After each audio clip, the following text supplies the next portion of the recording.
Good morning, friends.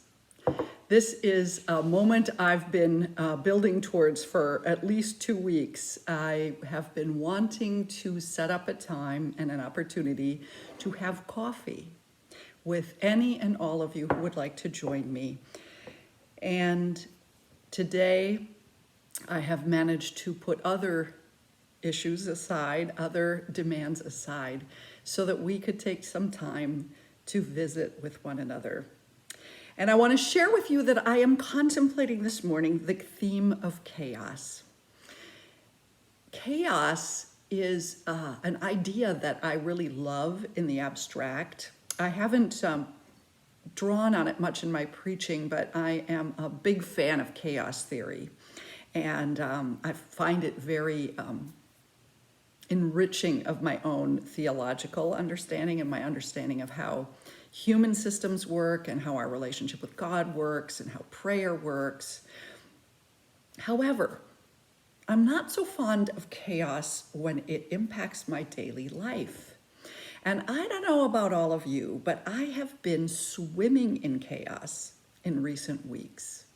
The chaos of rapidly redefined expectations, the chaos of moving into my home office, the chaos of learning how to relate to you online in our worship services, the chaos of trying to figure out how to provide pastoral care when it's not really appropriate for me to be closer than social distancing restrictions demand. So, and this morning, in our home,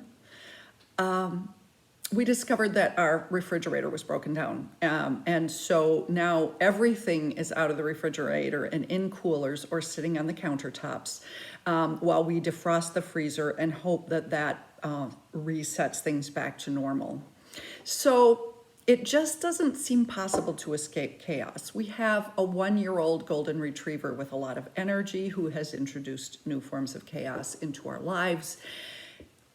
It's just here, folks. It's just here with us. In the midst of the chaos this morning, I am grateful for this cup of coffee because I haven't been able to drink coffee for the last month or so due to stomach upset. And it must be a sign that things are beginning to settle into a new normal, that I am able to have a real cup of coffee today. I am grateful to have coffee in my Menominee Market co-op mug, which I realize the lettering is backwards, probably the way you're seeing it. But I brought this to church one morning as a ritual object early in my time with you, and it remains an important ritual object. There's the simple ritual of morning coffee, which I dearly love, and there's also the reality of my Menominee experience and my Menominee relationships, which have become so precious to me. And all of that is here in my morning cup of coffee. I wonder how chaos is impacting you all these days. I know that for some of you, being at home is perhaps more a matter of that nasty combination of boredom and anxiety. And you're among those who are trying to find ways to meaningfully fill your time while you're at home. I know for others of you who are now working from home, you've got the chaos of learning whole new ways to do your work.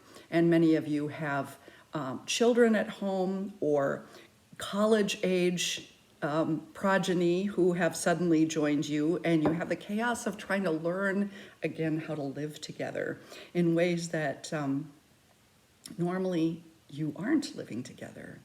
We have the chaos of living in the absence of the many ways of connecting and getting out and about and engaging the world that have traditionally filled our days. For others of you who are perhaps bakers or quilters or gardeners. There are some gifts in this moment because you're able to spend more time doing the things you love most. And I am so glad that you are able to rejoice in the opportunities to dig deep into your favorite hobbies and outlets for creativity. Chaos and navigating chaos is a soul challenge. It's a soul challenge for all of us. We have different levels of tolerance for navigating chaos, but for all of us, it presents certain kinds of challenges. And I want to close our coffee time this morning by reading a blessing from Jan Richardson. You know that I am a great fan of Jan Richardson's, and she has been, she and her blessings and her images have been accompanying us throughout this Lent. This blessing is entitled Blessing in the Chaos. To all that is chaotic in you, let there come silence. Let there be a calming of the clamoring, a stilling of the voices that have laid their claim on you, that have made their home in you, that go with you even to the holy places, but will not let you rest, will not let you hear your life with wholeness or feel the grace that fashioned you. Let what distracts you cease. Let what divides you cease. Let there come an end to what diminishes and demeans, and let depart all that keeps you in its cage. Let there be an opening into the quiet that lies beneath the chaos, where you find the peace you did not think possible, and see what shimmers within the storm.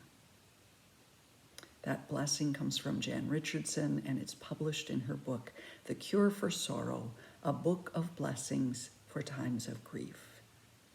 May you navigate the chaos with grace today.